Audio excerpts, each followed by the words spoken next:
మంచి భవిష్యత్తు కోసం తెలుగు విద్యార్థులు ఇష్టపడే యూనివర్సిటీ. కాల్ 9059052378 9059052379.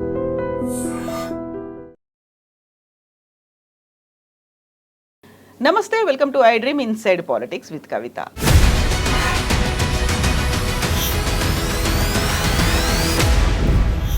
దాదాపు 8 నెలల తర్వాత కేసీఆర్ తెలంగాణ భవన్కి చేరుకున్నారు. విస్తృత స్థాయి సమావేశం జరిగింది. 25 ఏళ్ల ఉత్సవాన్ని ఘనంగా నిర్వహించుకోవాలని అయితే మార్గనిర్దేశకం చేశారు. అయితే కేసీఆర్ మాస్టర్ ప్లాన్స్ ఎలా ఉండబోతున్నాయి, నెక్స్ట్ స్టెప్ ఏంటి, నిజంగానే కేసీఆర్ గట్టిగా బలంగా కొట్టబోతున్నారా, దానికి ఇంకాస్త సమయం ఉందా, ప్లీనరీలు ఎప్పుడు నిర్వహించుకుంటారు, ఇవన్నీ బోల్డ్ అని క్వశ్చన్ మార్క్స్ ఉన్నాయి. అయితే కేసీఆర్ నెక్స్ట్ స్టెప్ ఎలా ఉండబోతుంది, రాజకీయంగా ఎప్పుడు బయటికి రాబోతున్నారు, ఉద్యమాలు, నిరసన కార్యక్రమాలు, ఇతర కార్యక్రమాల్లో కేసీఆర్ ఉండబోతున్నారా లేదా, ఎంత టైం తీసుకుంటారు? మనతో పాటుగా ఉన్నారు పొలిటికల్ అనలిస్ట్ ప్రకాష్ గారు. ప్రకాష్ గారు నమస్కారం. సో మీరు కూడా విస్తృత స్థాయి సమావేశంలో పాల్గొన్నట్టున్నారు. అవుట్కమ్ ఏంటి ఓవరాల్గా అక్కడ? అనేది చాలా ఉత్సాహంగా ఉన్నాడు. రెండవది, ఆయన లోపల ఉన్న కాన్ఫిడెన్స్ చూస్తే ఇంకా మనం ఏం చేయాల్సిన అవసరం లేదు, అంతా ఆయనే చూసుకుంటారు. అసలు ఆయన కూడా ఏం చేయాల్సిన అవసరం లేదు. కాంగ్రెస్ తనకు తానే డిస్మాంటిల్ అవుతున్నది. ఇంకా మనం ఏం చేయాల్సిన అవసరం ఉంటుంది? మన ఉత్సవాలను మనం ఘనంగా చేసుకుందాము, మనం చేసిన పనులను చెప్పుకుందాము, పార్టీని మళ్ళీ క్రింది గ్రామ స్థాయి నుంచి కూడా మెంబర్షిప్ ఇవన్నీ చేయించి కమిటీలు వేసుకొని బలోపేతం అయిదాం.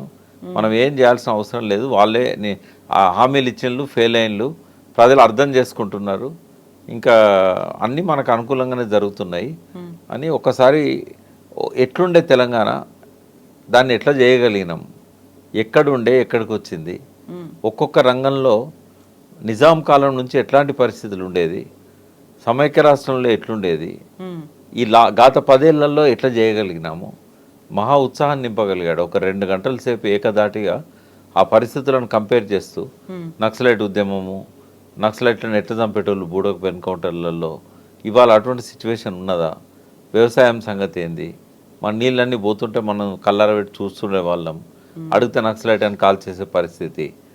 అటువంటి పరిస్థితి నుంచి మనము నెత్తురొలికిన నేల మీద ఇవాళ హరితవనాలను మొలిపించినాం. ఆ పాట స్టాంజా కూడా చెప్పిండు, నెత్తురోలకంది ఎప్పుడు నేల రాలంది ఎప్పుడు అని చెప్పి ఒక కవి వాడిన పాటలోంచి 2 లైన్లు తీసుకొని, అటువంటి తెలంగాణ నెత్తు రోడంది ఎప్పుడు నేల రాలంది ఎప్పుడు. అయితే అటువంటి పరిస్థితి నుంచి వాళ్ళ మనం ఎంత పీస్ఫుల్ తెలంగాణను క్రియేట్ చేయగలిగాం. బట్ ఇవి పరిపాలన వాళ్ళే కావాల్సిన ఆయుధాలు మనకి ఇస్తున్నారు. ప్రజలంతా కూడా ఇప్పటికే వీళ్ళ ఏ హామీ, ఆ బస్సులు తప్ప, మహిళలకు ఫ్రీ బస్ తప్ప ఏది అమలు కాలేదు, ఏది కూడా సంపూర్ణంగా అమలు చేయలేదు. రుణమాఫీ అన్నాడు, అది సగం కూడా చేయలేదు. రైతు బంధు అసలు ఇస్తూనే లేడు. ఇట్లాంటి అన్ని అంశాల మీద, మహిళలకు పెన్షన్ అన్నాడు, అది ఇవ్వట్లేదు. అన్నీ ఒక్కొక్కటి చెప్పుకుంటూ వచ్చాడు. ఆయన ఈ దాదాపు ఒక 80 ఏళ్ళ తెలంగాణను ఆవిష్కరించాడు. ఓకే. సో అందరి లోపల ఒక కొత్త ఉత్సాహం వచ్చింది. ఆయన ముందు మాట్లాడిన తర్వాత ఒక 28 మందితో మాట్లాడించాడు. మీరున్నారా మాట్లాడిన దాంట్లో? నేను రాసిచ్చాను.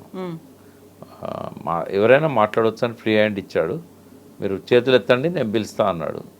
బట్ నేను రాసిచ్చాను. ఆ రోజు ఆయన అడిగిన సలహా ఏంటంటే, రజతోత్సవాలను ఏ రకంగా జరుపుకోవాలి సూచనలు ఇవ్వమని అడిగాడు. అయితే మిగతా వాళ్ళందరూ వాళ్ళ లోపల ఉన్న ఆవేదన ఇట్లాంటివన్నీ చెప్పుకుంటూ వచ్చారు, ఏమేం చేయాలి పార్టీని బలోపేతం చేయడానికి. బట్ నేనేం చేశానంటే, రజతోత్సవాల సందర్భంగా ఎట్లాంటి కార్యక్రమాలు చేస్తే బాగుంటుంది అనేది రాసి ఆయనకే ఇచ్చాను. కొందరు మంత్రులు కూడా, మాజీ మంత్రులు కూడా మాట్లాడారు. శ్రీనివాస్ యాదవ్ కానీ, శ్రీనివాస్ గౌడ్ ఇట్లాంటి వాళ్ళు కూడా మాట్లాడారు. దాసో శ్రావణ్ మాట్లాడాడు. ఇంకా చాలామంది కార్యకర్తల దగ్గర నుంచి మాట్లాడారు. మహిళలు కూడా మాట్లాడారు. కొంతమందిని ఆయన ప్రత్యేకంగా పిలిచి మాట్లాడిచ్చాడు. బట్ ఏదైనా ఒక మంచి వాతావరణంలోనే జరిగింది. అందరికీ ఒక ఆనందం, ఉత్సాహం వచ్చింది. మళ్ళీ అధికారంలోకి వస్తామనే ఒక విశ్వాసాన్ని ఆయన ఇవ్వగలిగాడు. బట్ ఆయన రోల్ ఏంటి అనేది అయితే ఆయన ఏం చెప్పలేదు. బట్ ఒక సూచనను ఆయన అంగీకరించాడు. ఏంటంటే, ఇంతకుముందు మనం కూడా చాలాసార్లు, నేను కూడా మీతో పాటు అన్నాను, ఫామ్ హౌస్కి ప్రతి వారానికి ఒక నియోజకవర్గం నుంచి కార్యకర్తలను పిలుచుకొని వాళ్ళతో కలిసి భోజనం చేసి చెప్పాం కదా ఎన్నోసార్లు, అది మాత్రం ఒప్పుకున్నాడు. 400-500 మంది ఒక్కొక్క నియోజకవర్గం నుంచి గ్రామస్థాయి నాయకుల దగ్గర నుంచి కాన్స్టిట్యున్సీ లీడర్ల వరకు.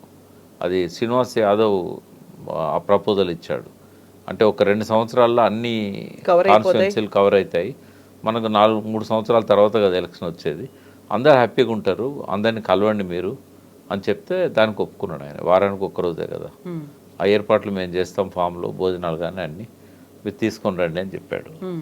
అట్లా ఇంకోటి భారీ బహిరంగ సభ ఏప్రిల్ 27కు పెట్టాలి. ఈ లోపల ఏం చేయాలి, ఏడాది కాలం పాటు ఏం చేయాలి, దాని మీద ఒక కమిటీ వేసుకోండి అని ఆయన 2 పేర్లు, అశోక్ మన టంకసాల అశోక్ గారు పక్కనే ఉండే, తర్వాత దేశపతి శ్రీనివాస్ గారికి చెప్పాడు, మీరు ఒక కమిటీ వేసుకొని కొంతమందితోని ఇంటలెక్చువల్స్తోని ఒక ప్రోగ్రామ్ చాకౌట్ చేయండి అని చెప్పాడు. బుక్లెట్స్ ఇట్లాంటి ఏమేమి డ్రాఫ్ట్ చేయాలి, చరిత్రను కూడా టీఆర్ఎస్ 25 ఏళ్ళ చరిత్రను కూడా రాయాలనే ప్రతిపాదన ఒకటి వచ్చింది. అది దానికి ఒక కమిటీ వేసుకొని రాయండి అని చెప్పాడు. ఇవి మెయిన్గా జరిగినాయి అక్కడ. నేను కొడితే మామూలుగా ఉండదు, చాలా బలంగా కొడతాను అని చెప్పిన తర్వాత ఇప్పుడు ఆయన ఎప్పుడు కార్యరంగంలోకి దూకుతారు, ఎప్పుడు చేసి చూపిస్తారు అనేది ఎదురు చూస్తున్నారు కదా, దానికి సంబంధించి ఏమైనా చెప్పారా? నా నెక్స్ట్ ప్లాన్ ఇలా ఉండబోతోంది, నేను ఇది చేస్తాను. ఆయన కొడతాడని కూడా నాకు అనిపిస్తలేదు, ఎందుకంటే కొట్టాల్సిన అవసరం కూడా కనబడతలేదు. అయితే బహుశా నేను అనుకుంటా బహిరంగ సభ అడ్రస్ చేస్తాడు, ఆ తర్వాత అవసరమైనప్పుడు ఓ రోజు అసెంబ్లీకి రావడము, ఎప్పుడన్నా ప్రజల మధ్య పోవడం. మనం అనుకున్నట్టు ఆయన రోజు అసెంబ్లీలో కూర్చునే ఆలోచన అయితే ఉన్నట్లేదు. అట్లాగే రోజు కార్యక్రమాలలో ఇన్వాల్వ్ అవ్వాలని కూడా అవసరం లేదు. కింద ఉన్న అందరూ యాక్టివ్గా ఉన్నారు, క్యాడర్ అంతా చూసుకుంటుంది. క్యాడర్ ఉన్నది, హరీష్ లాంటి వాళ్ళు ఉన్నారు, కేటీఆర్ ఉన్నాడు, కవిత గారికి కూడా చెప్పాడు జాగృతి తరఫున మీ కార్యక్రమాలను కోఆర్డినేట్ చేసుకోండి జాగ్రత్తగాని. ఆమె చేసేది ఆమె చేస్తూ ఉంటుంది. ఒకరిద్దరి దగ్గర నుంచి బీసీల విషయంలో కొంత ప్రతిపాదనలు వచ్చినాయి, బీసీలను కలుపుకొని పోవాలి, బీసీ నాయకత్వాన్ని, అట్లా అది కూడా దాని మీద ఆయన ఏమి కామెంట్ చేయలేదు. బట్ ప్రతిపాదనలు అయితే వచ్చినాయి. అంటే ఒక అసంతృప్తి కొంత కనబడతా ఉంది. కాంగ్రెస్ బీసీకి అధ్యక్షుడిని ఇచ్చింది, బీజేపీ నెక్స్ట్ బీసీఏ సీఎం అవుతాడని అనౌన్స్మెంట్ వాళ్ళు సీఎం అనే చెప్తున్నారు. అయితే అంత ధైర్యంగా ఎవరు నేను చెప్పినట్టుగా ఇక్కడ వర్కింగ్ ప్రెసిడెంట్ ఇవ్వండి బీసీకి అని ఎవరు చెప్పలేడా, కానీ ఒక ఆవేదన అయితే బీసీలలో కనబడ్డది. ఎట్లా ముఖ్యమంత్రి రాదు టీఆర్ఎస్ పార్టీలో, కనీసం ఒక వర్కింగ్ ప్రెసిడెంట్ అన్న కేటీఆర్ పక్కన ఒకరు ఉంటే తృప్తి ఉంటుంది అనేది కొంత కనబడ్డది క్యాడర్లో. బట్ అది చెప్పే ధైర్యం కూడా అక్కడి వరకు లేదు. ఒకరిద్దరు కొద్దిగా గొనిగిన్లు బీసీల విషయంలో కొద్దిగా మిగతా పార్టీలు ముందు పోతానే అన్నట్టుగా చేశారు. నిజంగా ఒక అసంతృప్తి అనేది అక్కడ కనిపిస్తుందా? ఎందుకంటే కులగణన విషయంలో మాత్రం బాగా కనబడ్డది.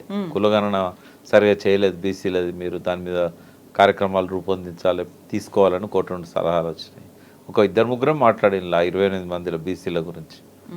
అదే సో ఇప్పుడు కాంగ్రెస్ పార్టీ కావచ్చు, బీజేపీ కావచ్చు, కొంచెం బీసీ నినాదం తీసుకుంది, అధ్యక్షుడు అవుతారా లేకుంటే సీఎం అవుతారా, దీనికి సంబంధించి బోల్డ్ అని ఊహాగానాలు వస్తున్నాయి. చాలా క్లియర్గా వాళ్లే అవుతారు అనేటువంటి ఒక ఇండికేషన్స్ కూడా ఉన్నాయి.